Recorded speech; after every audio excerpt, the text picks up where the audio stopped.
come for the thrills, telling truths and hope you won't find any black pills. Right beneath the surface, pull back the propaganda veil, find truth, freedom, and justice.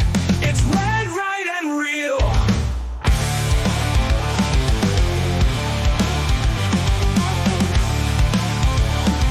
And red, right, and real. It worked. We're here. We're here. It's so good to be back on the air. Red, Right, and Real with Bella and A.K. Kamara. You know, sometimes sometimes I look back and I ask myself, how much different would my world be if I didn't know as much as I know? That song about being crazy and how much but we all pick our paths, and it's really rewarding to be able to see that all of my efforts of scrubbing those toilets all those years and listening to those guys tell me Hilda Beast is getting in no matter what. There's nothing stopping her. And Little Miss Energizer Bunny never gave up. I scrubbed my toilets and I sat in my pickup truck dutifully every single night, inspiring and getting people listening, laughing, learning. I sat with you last night and I explained the concept. So if you're new to the show tonight, and if you've listened for a very long time, hopefully the show will come back to the roots that it was originally founded on. And I shared some stories about what built my idea of how to get those that don't normally listen to talk radio to tune in. And we're going to jump ahead. I'm going to share a little bit, and then we're going to get right into the title of tonight's show, which is Trump Won, What Next? And there's so many things to talk about in what I believe is the complete reshaping of America back to the foundation of what American values and America is. And that was the clear answer in this election: is people are sick and tired of the direction that the establishment and the left has continually been dragging this country down.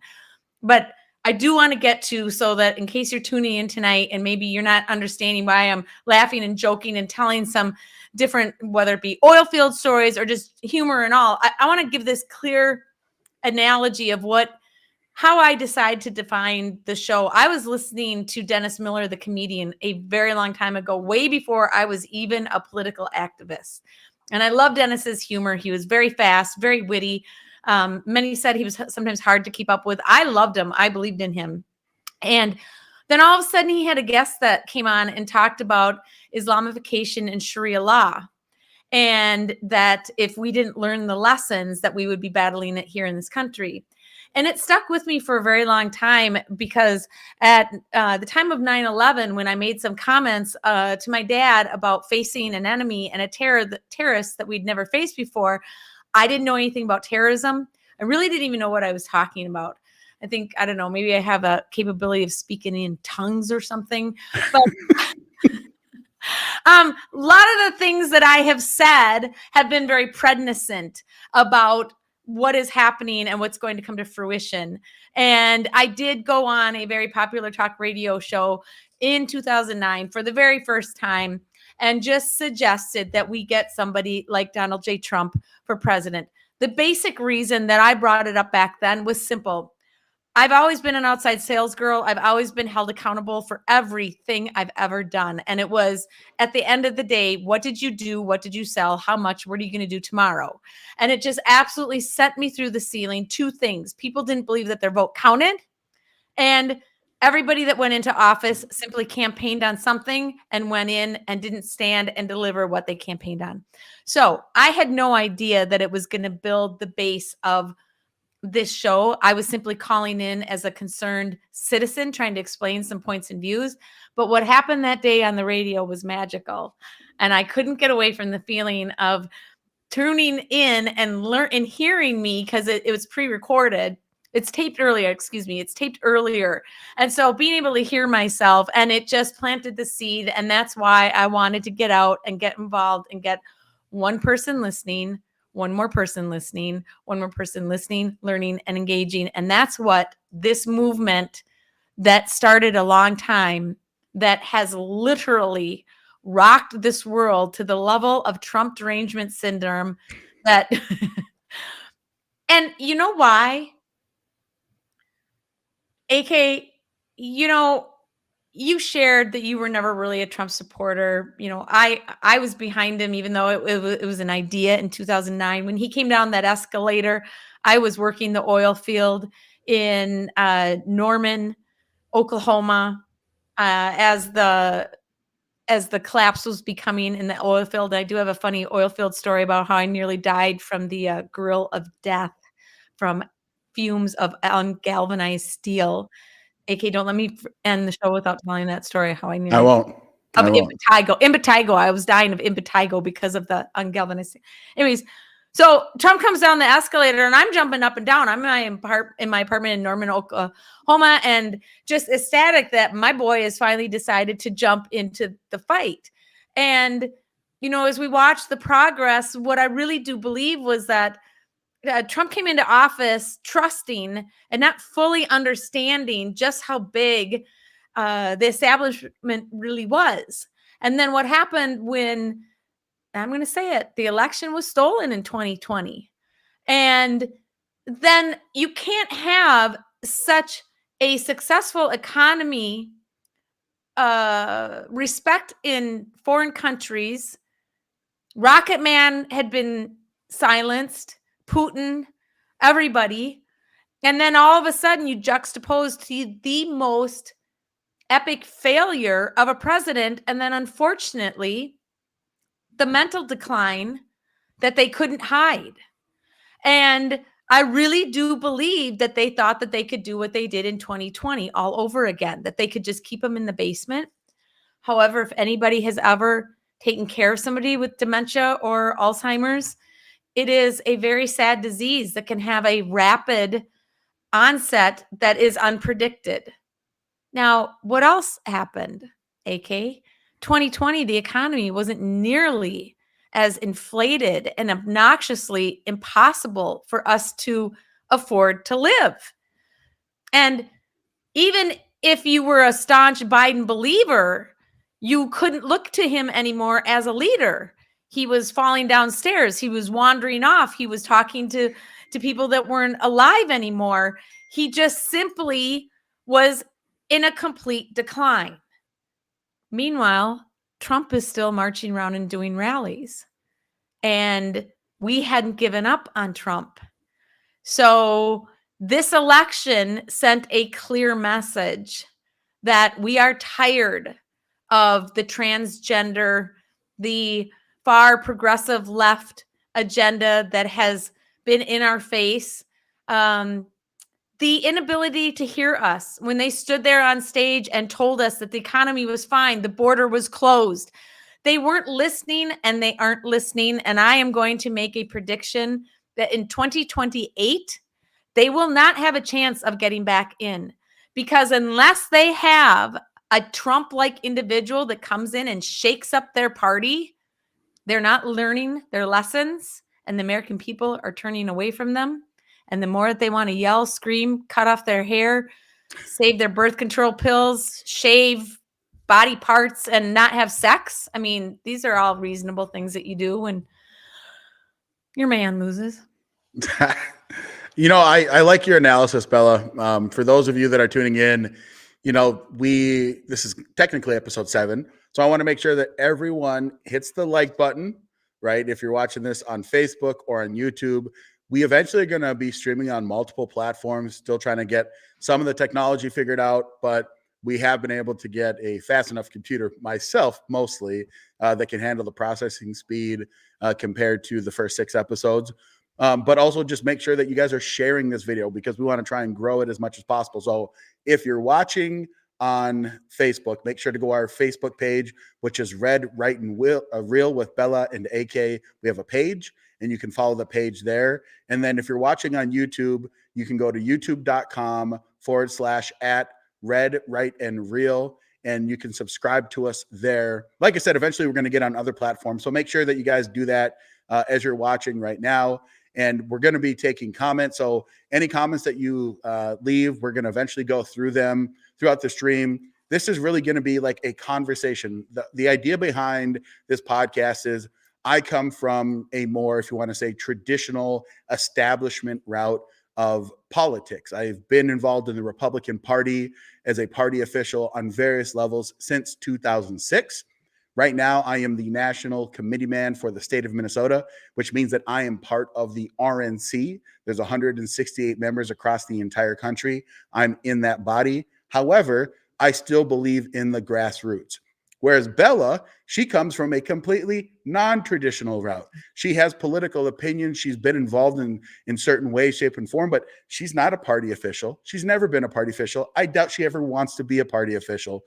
And so because of that, we have this interesting dynamic where when we've been able to get together and talk about what's happening in society, whether it's culture, politics, news, I think that we provide very interesting insights into what is happening, and we end up being able to have some really good discussions. So leave your comments, and we're going to go through them. That's really what the show is going to be about, is us kind of giving our opinions and thoughts on different things that are happening. Now, based off of the title, President Donald Trump won. Now what, right? Like, we're so happy that he won. I jumped on the Trump train back in 2018, basically after Charlottesville. That was the thing that really pushed me to say, okay, I really have this entire thing about President Trump wrong. And again, because I was a Republican, I had like an ideological viewpoint of Trump that was truly it was shaped by the media, and I knew that the media lied. I just didn't know how much they lied. Like, I literally should have called me. If I would have known you. But because of Charlottesville and me going and being able to literally watch the video where he was like, I totally disavow the white supremacists and Nazis and KKK members, but the media was saying that Trump refuses to disavow, and that there's very fine people on both sides, which again, he did not say in actual context. So that's what was my awakening. And then here we are, President Trump having a landslide victory. And I want to go through. So to kind of get us started, the first thing that I always find great joy, at least in these last 30 some days since President Trump won, I always find great joy in reminding myself how far off the deep end the left went. And so we're gonna watch just a little bit of a video. Hopefully the audio plays. Last time we tried doing this, the audio didn't play.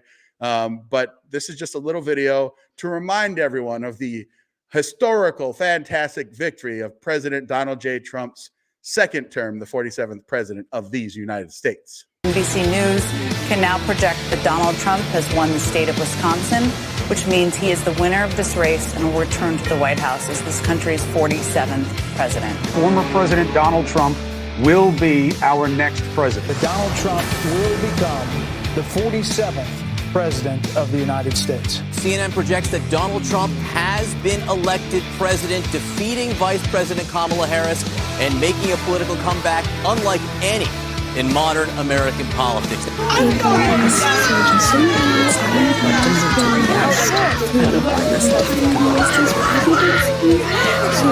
Overnight, CBS projected Donald Trump the winner in Arizona, giving him a complete electoral vote sweep of the 7 battleground states. I have no interest in listening to a single Democratic politician ever again. In just 71 days, Donald Trump will be sworn in again as president of the United States.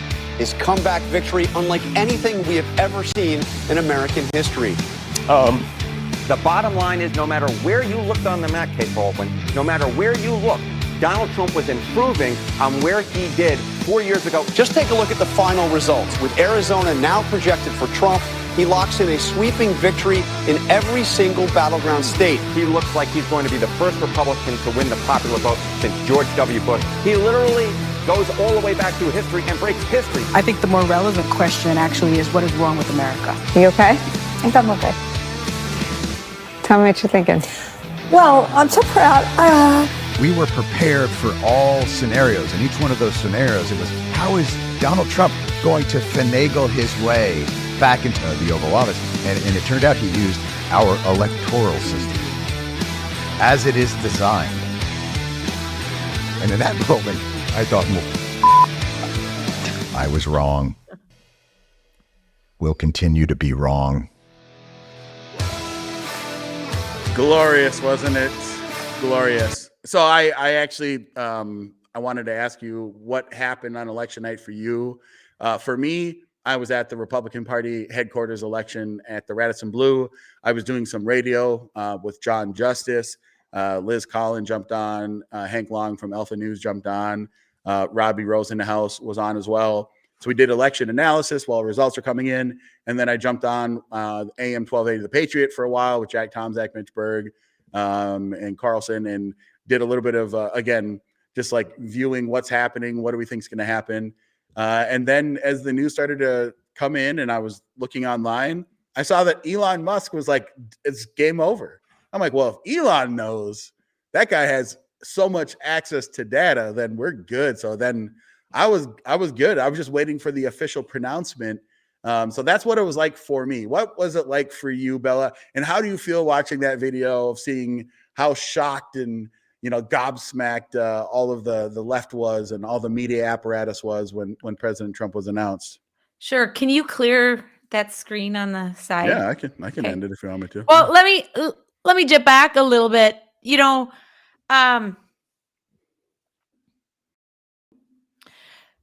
There's something fundamentally, if you've been listening to me for a while, I don't mean anything real mean and offensive when I say liberalism is somewhat of a mental disorder. The way that they think and look, it became clear to me. I was listening several weeks ago when they said that the reason that the Democrats themselves have kind of changed is that because politics has become their identity. Yeah. So, for me personally, when I mentioned in the opening, if I had thought more about what was going to happen to me personally in taking this on, I'm kind of like the petri dish of Trump derangement syndrome. I mean, my entire family went from aghast that I was a conservative to, horrified that I didn't get afraid of COVID. And then God forbid I'm a Trump supporter. But, they don't talk to me. They simply don't talk to me. And trying to have, that's why I've said some things on my Facebook pages. By the way, my Facebook page is Bella Dangelo, Dangelo. You'll see the profile picture with my beautiful horse Hottie. The thing is part of this shock and awe is the inability to understand reality and to understand and look at policy and reality, economy, world peace, and what is America really about? They've lost they've lost their way. The reality of what America is and what Americans wanted, which is what got Trump in office in 2016. And the shock and awe was just as much back then when Hildebeest lost. And then, you've got Biden in office, which the thing is everybody lied. The media lied. And yet I asked myself, well, did you not see him speaking? Did you not see him not be able to, even formulate sentences, falling asleep in front of world leaders, falling down the stairs of Air Force One, stuttering and rambling on. And then meanwhile, and I'm going to keep this kind of simple too, we go to the grocery store. We go to the gas pump. I bring stories of in the field. And that's one of the things that AK likes is the stories from driving through the McDonald's. I'm a waitress talking to young people. They weren't old enough to vote, but they sure as hell were voting for Trump. And I would ask them why. And they said, because I'll have a future. I have discussions on Facebook about the awokeism of this country. We are awake. It was proven in the results of that election, let alone the fact that we had a decision the night of the election when so many people were trying to tell me that a new variant was going to come in. They were going to martial law. I mean, on and on and on, all these things that were going to disrupt. And the thing is we all saw what happened during the 4 years of Trump. We saw patriotism. We saw a leader that spoke to us as real people. He inspired us and showed us that he truly cared about us. This wasn't some other bloviating politician that got in and then talked down to us and diminished us and then just went about business as usual. This person, when he dodged that bullet and the first assassination, that's when what I have been saying for a long time, this was a divine intervention. And if you believe that this is a fight between good and evil, good really did win. Many people told me thought that he would be assassinated. He would make it to January 2020. I still have a very strong belief in the divine intervention. And I have a very strong belief in this country and the people. That's why I never backed down and I never stopped believing. So many people came back to me and said, you were right. Well, I also have a very strong intuitive side, and I do have the grassroots side. And I also know from all of my talking to so many people, now the shock, it's simple. They don't learn, they don't understand. They're out of touch. They have been for a very long time. It's just that now the level of shock is because all along the Trump derangement syndrome he has rent space in all of their heads. And the thing is they're so out of touch with the everyday American that they still believe that the hatred towards Donald Trump was going to push Kamala over the finish line. But they missed something kind of important. When you put somebody in front of a microphone that is going to be the world leader of the USA of America, and she cackles and she spins around in circles. I remember I was shopping AK and one of the young girls that was helping me. One of the things that shocked her was when she went on that podcast. What's the name of it? Call Her Daddy. Yeah. And she said, there were just, and that was what broke the final straw, is they kept her hidden. And then when she came out, they were thinking that she was going to appease people with her interviews. And then she made about as much sense as poor Joe Biden. And the media did not know what to do. So they just kept lying, and then their horror and their shock. But the greatest thing is America is going to be fundamentally changed for the core and foundation of what America stands on. And when you watch these appointments, he's not messing around this time. He's coming in with a crew and appointments that are going to turn America back to the world leader. Yeah. So here's what I think is important, is that people need to understand, like the dominance that President Trump had on election night. And unfortunately, it took 30 days later, and they're quite literally still, there's a handful of places that are still counting votes today. But right now, the numbers are in protest. There's one county in California that I swear, like, if someone is doing the math, they count like one ballot every like 37 minutes or something like that. Like, it's absurd. But right now, President Trump broke 77.3 million votes nationwide, the popular vote. Kamala Harris is right now at 75.01 million. And so the question that people have is, where did 6 million votes go, Kamala? 6 million votes disappeared. President Trump absolutely crushed his 2020 number by millions of votes. But Kamala Harris, like almost 3 million, actually. Yeah, it's like 3 million. That's how many more votes President Trump got. But Kamala Harris is still short 6 million from Joe Biden. And back to what you said, Bella, it's because clearly something happened. And so it's important to understand that the popular vote mandate, knowing that President Trump still 2.3 million more votes nationwide. We know that we're a constitutional republic. Popular vote doesn't really matter other than helping create narratives. I think it somewhat matters, kind of, from a mandate perspective. So President Trump crushed Kamala Harris, has a popular mandate, won every single swing state. That's amazing. That's phenomenal.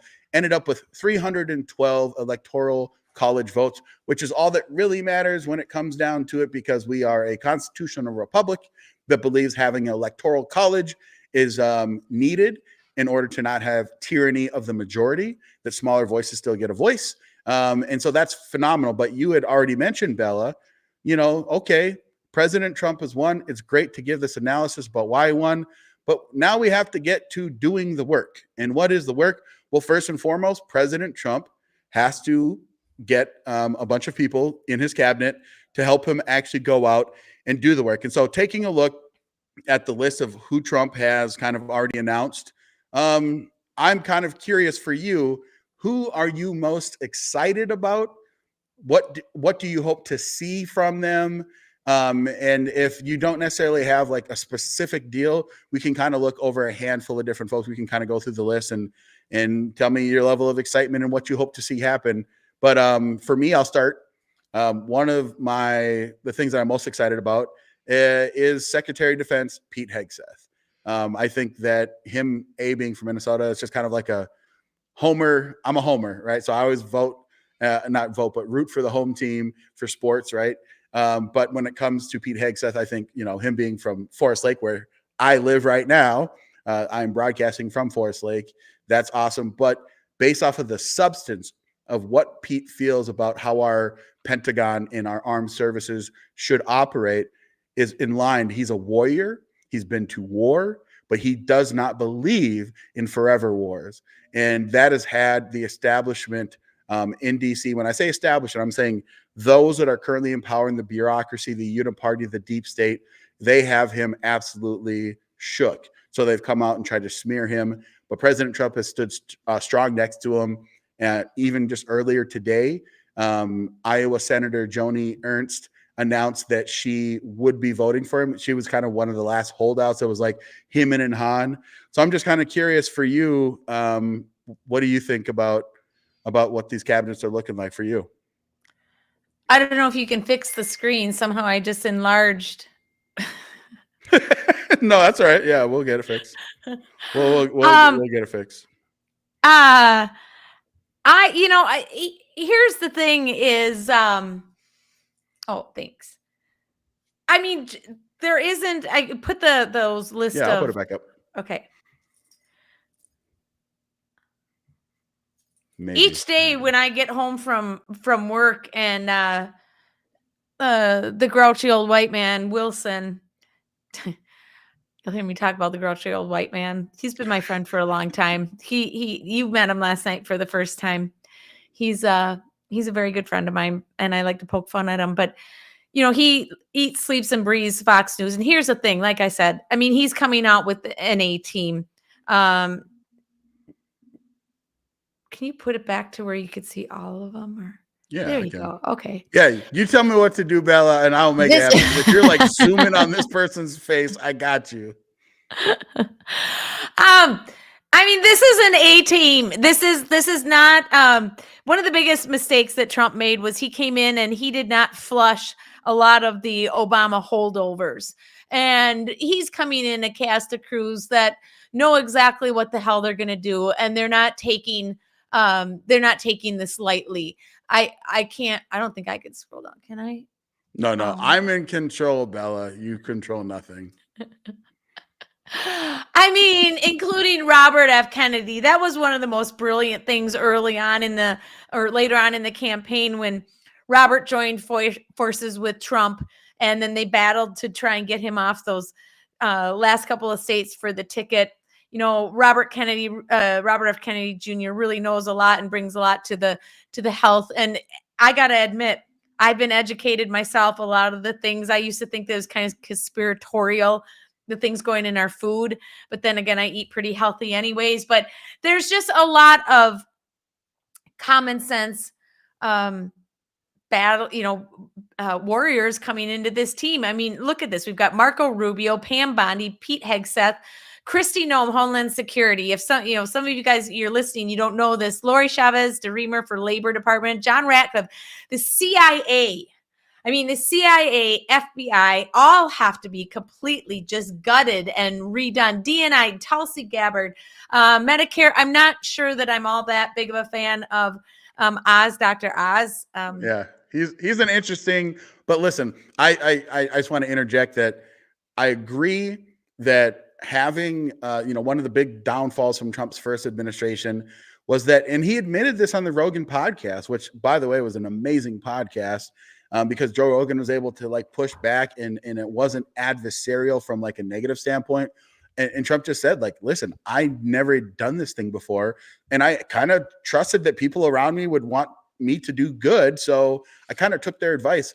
But now he's learned. And I think that's God's plan. Like when we talk about 2020 being stolen, and to me, I look at it like, I'm glad, and I'm going to say this, I'm glad that it was. And I know that people are like, dude, what are you talking about? But I'm telling you, if Trump would have continued on with the path that he was on and having COVID be hanging over him and then having I the completely agree. I don't think that Trump would have been able to do what he's looking like he's going to be able to do right now. And that's why I think it's like we can adjudicate and we can talk about how it was stolen or what's the definition of stolen or exactly what were the methods and techniques that were used. Was it because they, did universal mail-in balloting? Was it because of ballot harvesting? Was it because of Chinese spyware? Is it because of Dominion machines? I don't really care. I think that one of the things that President Trump's current administration, taking a look at his pick for Department of Justice, right? I should say Attorney General Pam Bondi, is these are questions that we can now open up investigations. We can get to the root of what is happening. Looking at the CIA with John Ratcliffe, again, someone who's a Trump loyalist that will hold Trump and the American people's desires in their hearts when he's moving forward. Looking at DNI, Tulsi Gabbard, I mean, she was literally just put on a list because she dared have an opinion that went against what the deep state believed when it comes to foreign wars. My second though pick, because I told you my number one that I was most excited about was Pete Hegseth because I'm a homer. But my number two, honestly, is Kash Patel, pick for FBI director, because Kash Patel has specifically said, I am here to end the deep state. I am here to root out the corruption. And this is the thing. The United States needs our institutions to be restored if we want to continue as a country. It's amazing that we have a constitution. It's amazing that we're a constitutional republic. But if our institutions, people that are unelected bureaucrats, have all of this power and are doing all of these things to undermine the will of the people, our country cannot stand because people will lose faith in the institutions. And what has history shown us?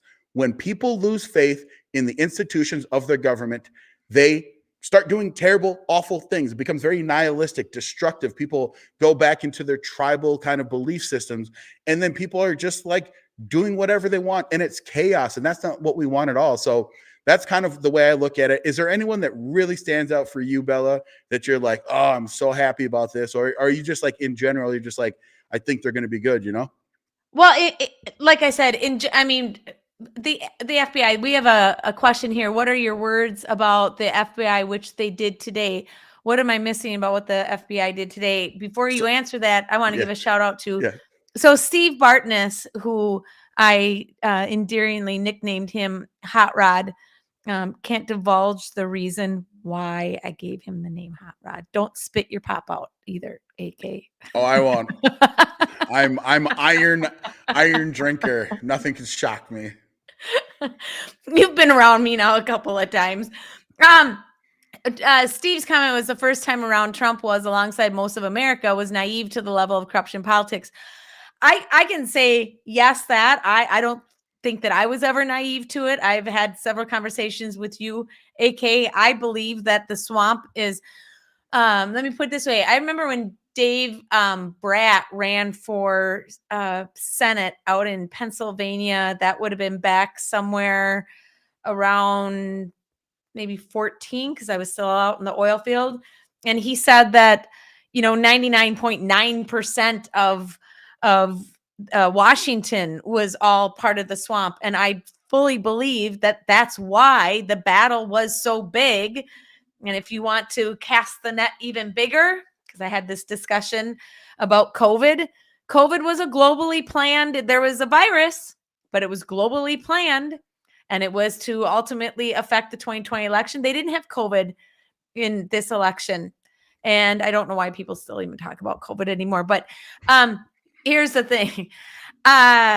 This is a really well put together team to come in and do what will be delivered as to why we voted the way that we voted.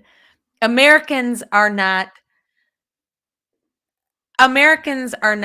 asleep. We are a very wakened country. That's why these rallies were as massive as they were. That's why when Joe Biden went into office, after the election, gas went up at the pump immediately. And prices in the grocery store started getting to the point that, weeks before the election, and I'm in blue collar manufacturing, there was a stress level of people that were talking about their stress level because we all knew what was going to happen if we didn't win. So you asked me earlier about the night of the election, which I didn't answer. Where was my mood set the night of the election? Yeah. There was a quietness deep down because I do work in manufacturing, because I do work in blue collar. I knew that things still could happen that would have stopped Trump from winning. And I did not understand enough about Pennsylvania. So they were showing the returns for Pennsylvania. It made me very nervous when it was such a small percentage for Trump. And I went to bed. And I did wake up in the middle of the night, and Wilson did tell me about Trump winning. But the next day and a couple days afterwards, in all of my travels with all my clients, the comment was made, wow, the level of anxiety and stress that has come down. So where is there any really big, when we're talking about these appointments? Yeah. I do believe that most of these people will get approved and move into their positions, unless I really don't want to see any of the reindeer games of the committee. Of the Senate. Right. Yeah. No, and so I would say it this way. Inside baseball, so I'm a member of the Republican National Committee, as I said earlier. And really, we represent each of our state or territories' Republican Party interest to the National Republican Committee. But we actually today are drafting resolution, and I already signed, and Minnesota's delegation is going to sign. That's myself, the chairwoman, Emily Novotny-Chance, and the chairman, David Han, affirming that we of the RNC are calling on the Senate to confirm all of President Trump's nominations. And I think that this is the sentiment that has been pushed, is that President Trump won, let all of his people in and be confirmed. We don't need any of this adversarial nonsense that's coming from the Senate, and this idea of well, they have the right. Yeah, they do have the right. They do.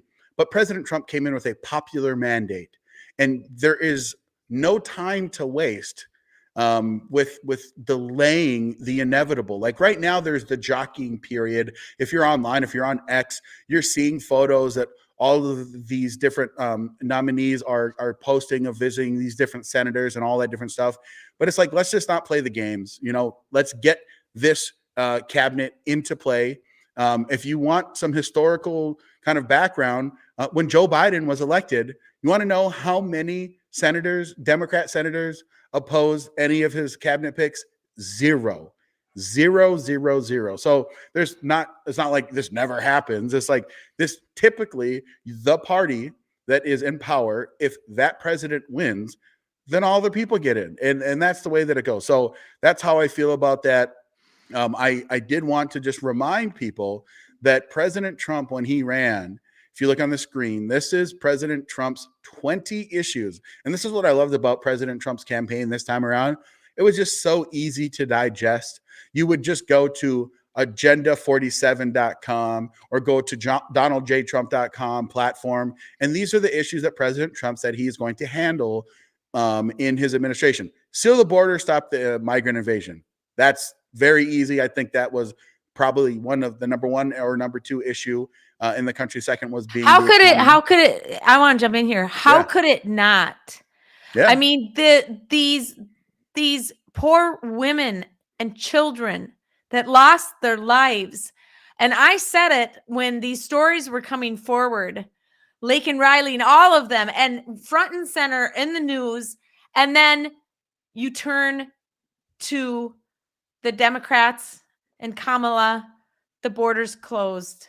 There are no issues at the border. There was less, they kept saying there was less immigration than even 6 months before. I mean, just flat out lying, and the American people are losing their daughters and children on live TV to these senseless murders. Go ahead. Yeah. And so I think that's why it was so important. And then the second part, carry out the largest deportation operation in American history. And this is what I love, is that our current legacy media has lost so much control that they can't lie to people anymore. So if you had a chance yesterday, Kristen Welker did a sit-down interview with President Trump, and she really pushed him on this deportation thing. And there's this idea that the media has tried to spin that somehow average Americans aren't in favor of deportation. That is the opposite. Like somewhere on average, around 80% of Americans, 80% support deportations of criminal aliens. And President Trump has said, listen, we're going to start with like because like when you cross this border, let's be clear on some language here. When you enter this country without permission, or you come with permission and overstay, you are breaking the law. It is a violation of the law. Therefore, you are a criminal alien. That is not meant to be derogatory. It's meant to be factual. You are an alien and you are a criminal because you did not come with permission or you overstayed your original permission. And President Trump said, of those criminals, we're going to first go after the criminals that did additional crimes. So let's go after the people that are robbing, stealing, killing, harming other people. We'll go after them first, then we'll work our way down. But I have continued to say, I think this problem will solve itself for a large percentage of the criminal aliens, because when they see that this is happening, they'll self-deport. They will leave the country and go back to their countries of origin. And that's just how the leaders of foreign countries are self-disciplining themselves right now. I mean, when they heard that Trump won, I could just see all of them just going, like, yep. I don't want that Tomahawk missile shoved up my ass because I know he's coming after me, and I am going to self-discipline my ass. Yeah. And then also the second issue was energy, which is tied literally to the cost of everything. So when people are like, the economy sucks, President Trump said it so succinctly that if we get our energy production back to where it needs to be, and Bella, you know this firsthand, and I think this is an awesome way to segue into you telling us the story that you were going to tell us about being in the oil fields. But this is the thing. In order for our economy to really come roaring back to life, all of it really is predicated on Trump has a very simple premise. We have to make energy cheap and affordable. And how do you do that? I'm not saying that you don't look at alternative energy, but drill, baby, drill. Baby, drill. And so, Bella, from your perspective, right, when you were out in the oil fields, you saw what it was like when there was that boom for a while, right? And then you also saw what it was like when all these regulations started to come down that completely choked the life out of the industry. And I'm curious about your story about this. I can't remember what you called it, but I want to hear this oil field story. Yeah, how you almost died. Well, first I want to say this, that I completely owe the success of this show to the oil field and the guys up at the drilling rigs. And I say that because I shared with you, AK, last night, a very personal story about how I got involved in all of this. And then out of just survivalism, Okay. And this might sound a little crazy, but out of just pure survivalism, I got a job selling drill bits out in Williston, North Dakota. I did not know what the hell I was walking into.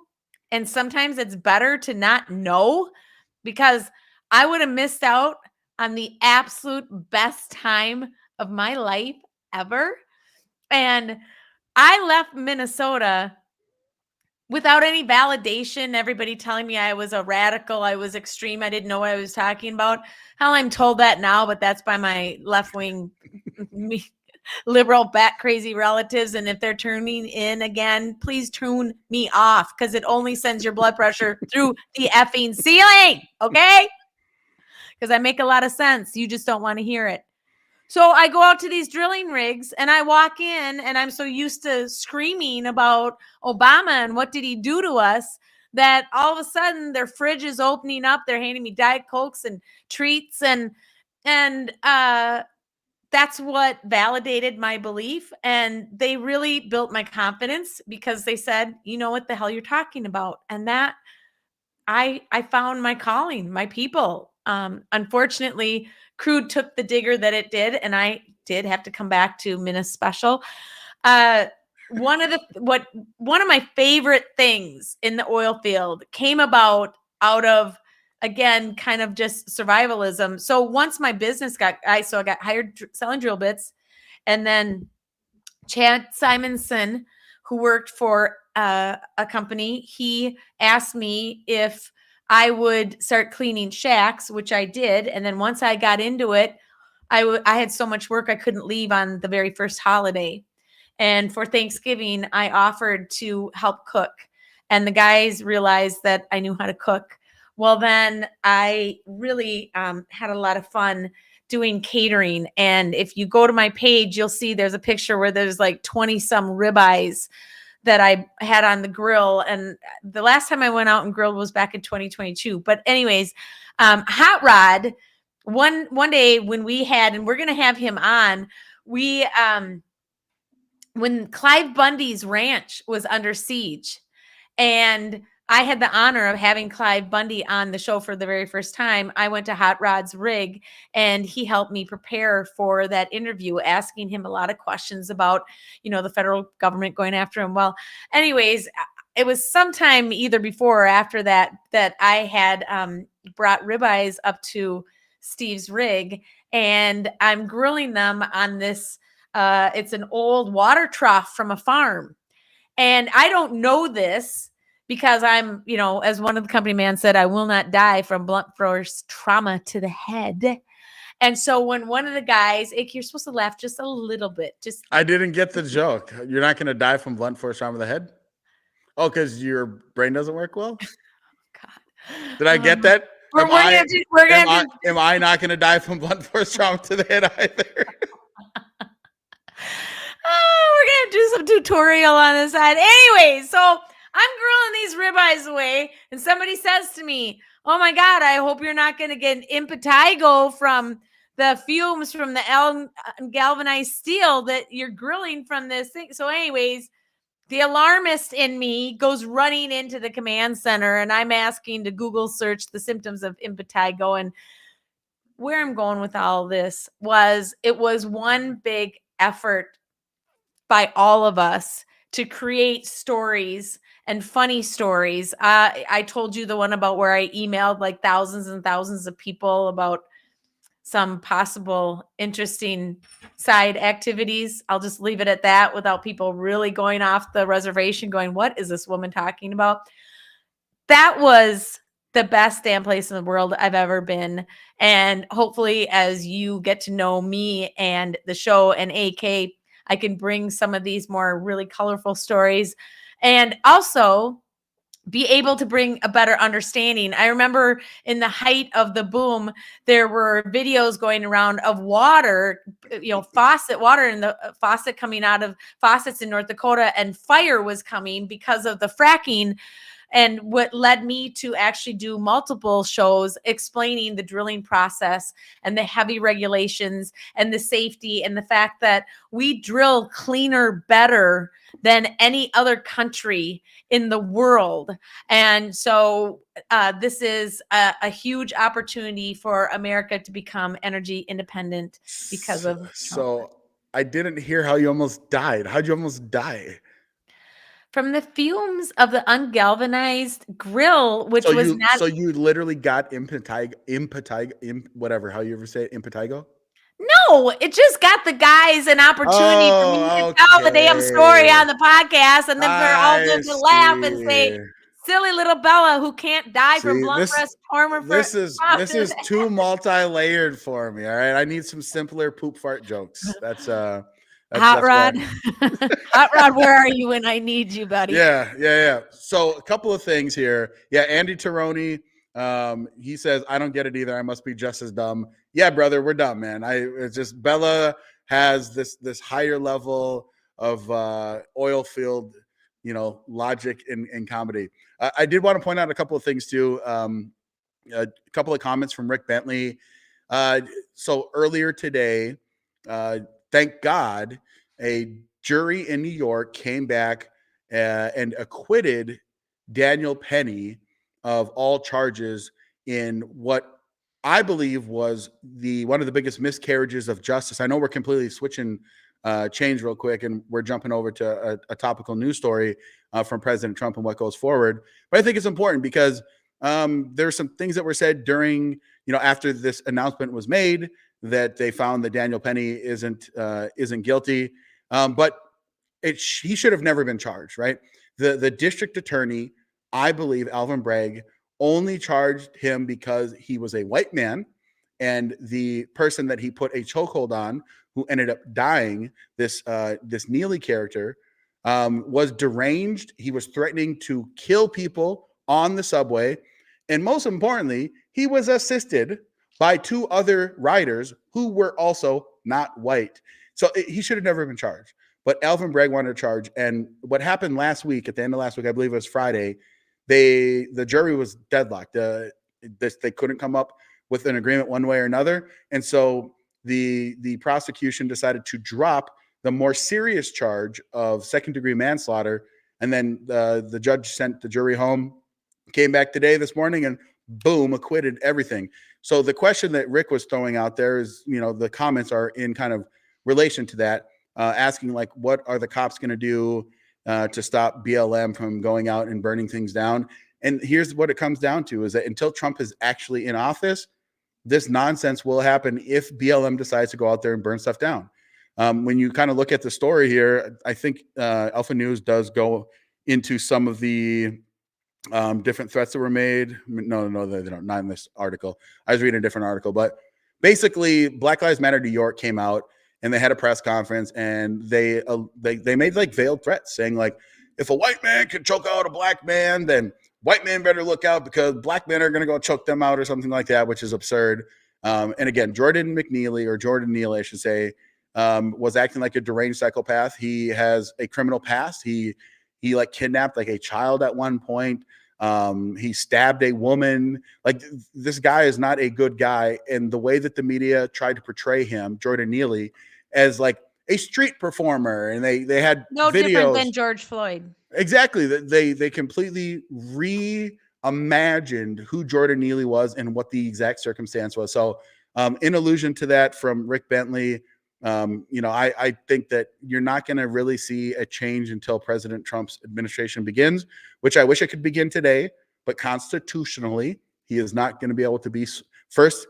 The Senate will meet to confirm, I should say the House and the Senate will meet to confirm and count the Electoral College votes on the 6th of January.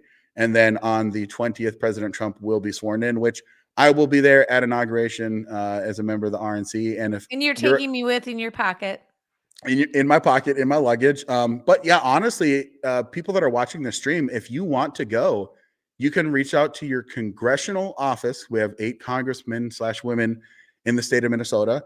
You can even reach out to the Democrat ones if you live in a Democrat district, because the House of Representatives is actually in charge of the inauguration ceremony.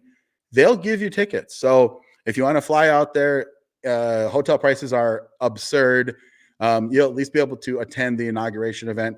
Or, as I say, for most events, if I didn't have a VIP pass thing, whatever, because I'm a member of the RNC, I'd watch it from home. Okay. I'm not one of the guys that needs to be there. I can watch it on TV. I can go online and see photos or videos. I don't like to stand in long lines for anything ever. I would rather not go to an event than stand in line for 2 hours to get into it. That's just me. But people can, if you really, really want to go, you can go and do that as well. So hopefully that answers your question. I don't think we're going to see a whole lot change. Do you have any thoughts on Daniel Penny being found not guilty? Or I should say being acquitted, because you're not guilty until proven guilty. So he already was not guilty technically. So any thoughts at all, Bella?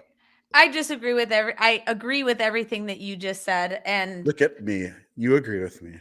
Women agreeing with me. You know, it's always a good day in America.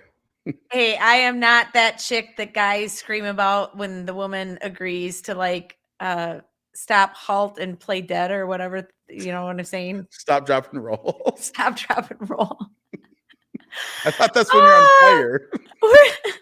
No, that's also when a woman says, I agree with you. You know what? We're going to have a little understand oil field humor, because there are some really great stories that I'm going to bring along, and you guys got to be able to get them, because I will say the humor out in the oil field was nothing like I'd ever seen. That's why being able to stay out in Williston as long as I did, you know, I can say this, it was a love-hate relationship.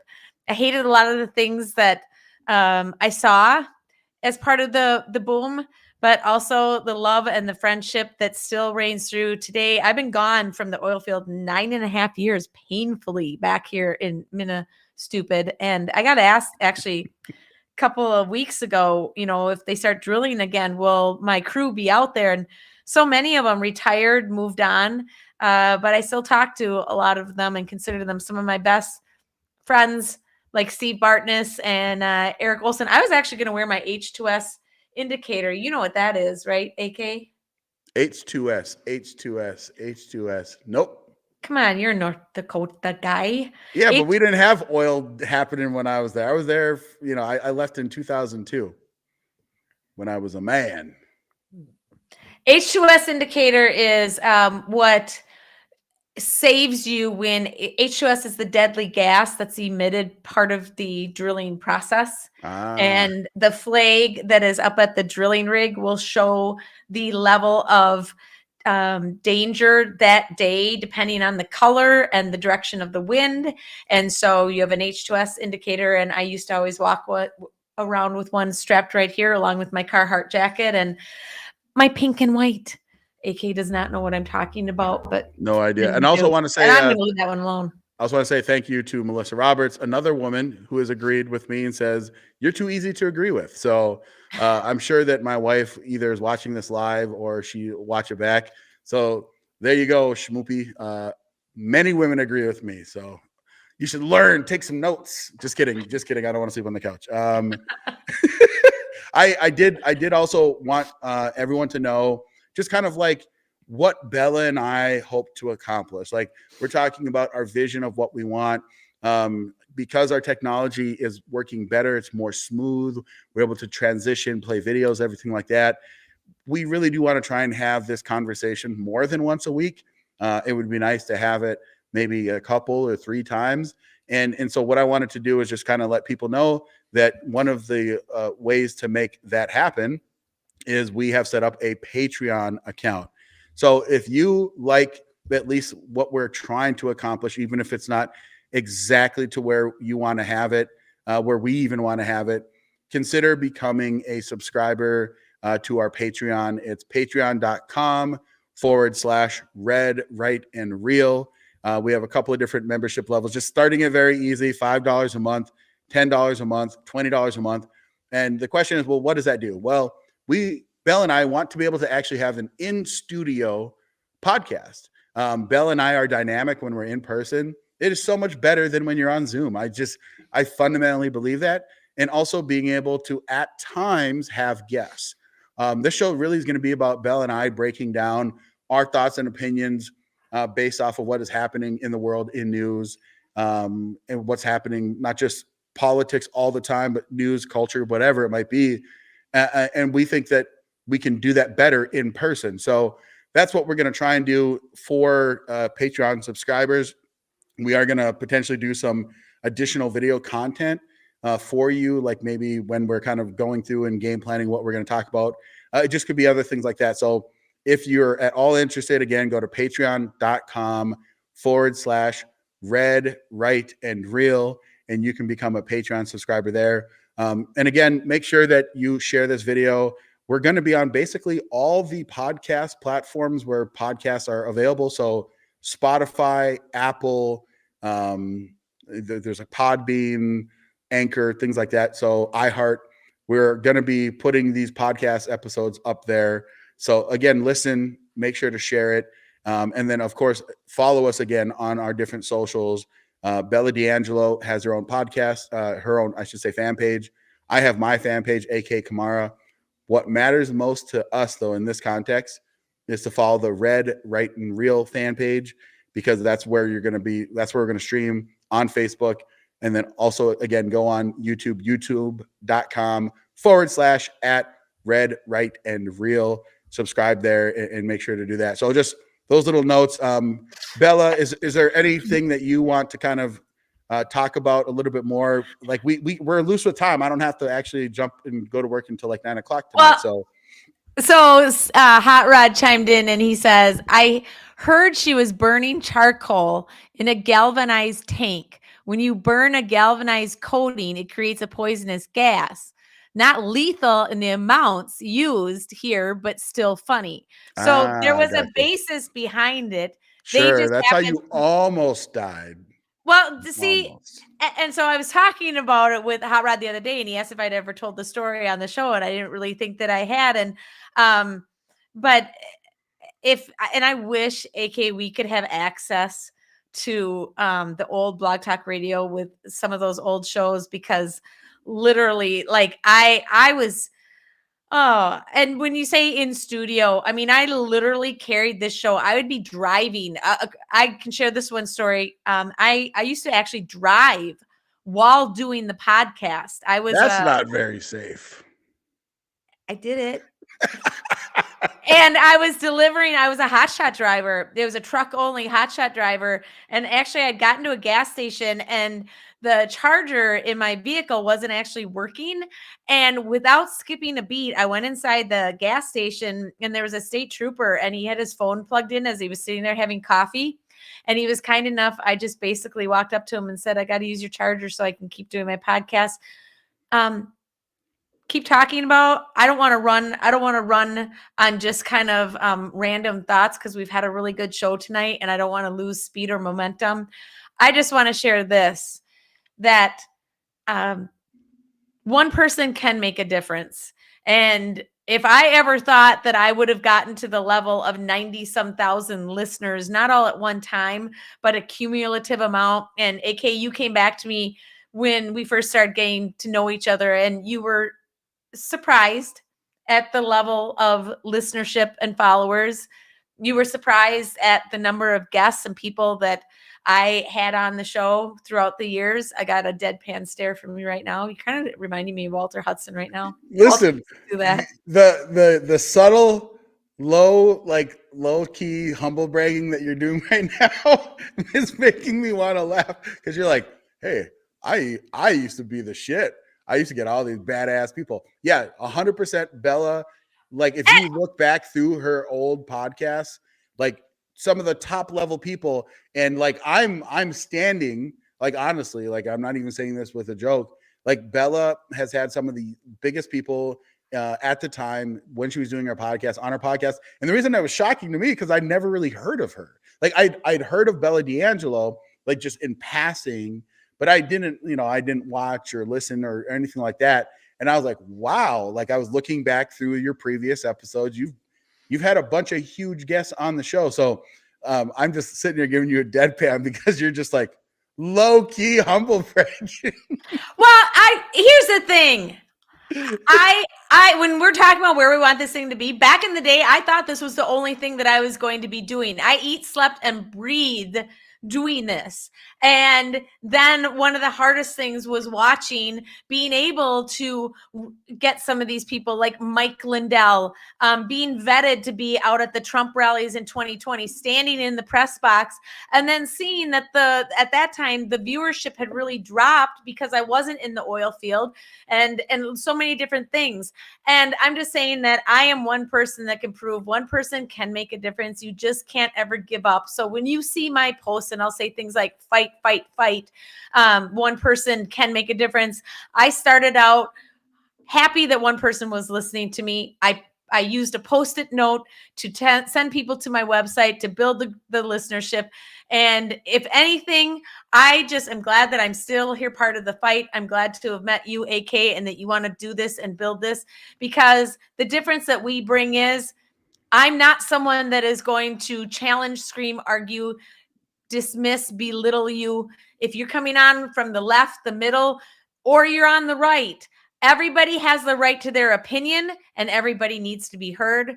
Everybody needs to vote, and everybody needs to believe in this great, wonderful country that we have been blessed to have Donald J. Trump, because if anybody else had been running, I wouldn't have the optimism for where this country is going. So God bless America, and God bless Donald J. Trump for the fight. And we're here to build the listenership and to build the following so that we keep America on the path that it needs to be on, which is the greatest country in the world. Amen to that. And so just remember, every Monday for right now, we're going to be streaming 7 o'clock. We'll probably run hour 15-ish, unless we're really, super deep into a topic. Sometimes we might run a little bit longer. I second everything that Bella is saying. I look really forward to growing the show, getting more and more listeners. And again, when it makes sense to have a guest on that's topical, then we'll bring on guests as we kind of move forward. And I just kind of want to just reiterate that with Trump, the question is, what do we do next? And the answer is, for most people, just go out there and be as productive as possible. Take the opportunities as they exist, because they are going to be coming. For those of you that are at all inclined politically, we have to continue to push forward, because the left and the uniparty establishment are going to do everything in their power to thwart this change. Because why? Not because they're evil people. Like I have this relative view on what evil means. I think that all humans have the capacity for good and evil. I think that's how God created us. I think that we have free will. But ultimately, I think that the reason why people that are in the deep state or people on the left is they want power for their own ends. And those ends are at odds with the American people. And so we have to continue to be vigilant and push forward that we are going to help President Trump make America great again by doing what we can, putting pressure on our local elected officials. Those of you that are inclined to get involved in politics, get involved. I believe in having a responsive government to the people. And the only way to make that happen is that people that actually have that mindset and mentality have to be able to raise their hand and get involved, elected officials, elected office. I think that's what you should do. So again, every Monday, tune in, Bella and AK, 7 p.m. Central Time. And again, make sure to go like our pages, share this video with everyone. Bella, I'll let you have closing thoughts as we end the show. I'm just wondering, I'm reading Steve's comments again about the galvanized tank and the poisonous gas. I'm wondering, what does it say? If you've been exposed to, you may be receiving compensation. You may be entitled to compensation. Call 1-800-DEWEY screw 'em. No, I grilled a shit ton of ribeyes on that. Grill to death. All right, I'm AK Kamara. I know you've lost your, okay, closing thoughts. Yep. I just, again, just excited and thrilled and looking forward to America gaining its stage in the world. And like I said, many leaders are already self-disciplining themselves because they know Daddy's coming back. Who's the one that made that comment? But we've got our leader. We've got our leader, Donald J. Trump. And that I'm going to say, go ahead. I was going to say, make sure that you guys can follow me on my socials, on X, Facebook, Instagram, at Real AK Kamara. I post spicy memes all day and just a lot of commentary. And then you can also follow me on TikTok at AK Kamara. I post videos almost daily. There's a video up right now showing the nihilism that is coming from the left and calls for actual stochastic terrorism, calls for terrorism or allusions to terrorism that's coming from the left. So go and check out those videos, but follow me on my socials. And Bella, do you have any socials you want people to follow you on? On Facebook, which is Bella Dangelo, Dangelo, with the profile picture of that black, beautiful horse, hottie of mine. I will be updating the rest of the social sites to pull them all together. So I'll update at that point. But going to say goodnight. God bless America. Ciao for now. And AK, hit the closing. Are you fired up? Then take action. Copy the link to this episode and text it to one friend who needs to hear it. Support us where you found us by liking and subscribing for future content. This is a grassroots production supported by listeners like you.